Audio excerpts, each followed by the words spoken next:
নমস্কার, আমি রশ্মিতা। আজকে সকালে ঘুম থেকে উঠেই ঘরটা মুছে নিচ্ছি, কারণ আগের দিন লোকনাথ পুজো করেছিল এই ঘরে, তাই ঘরটা একটু কীরকম হয়ে রয়েছিল, তাই ঘরটা মুছে নিচ্ছি।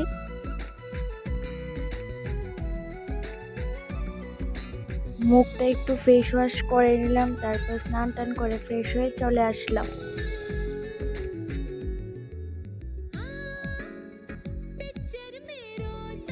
স্নান টান করে এসে আম্মা খেয়ে নিলাম।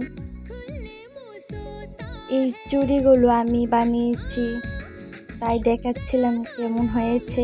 তারপর মিশো থেকে একটা পার্সেল এসেছিলো, সেটাই রিসিভ করলাম।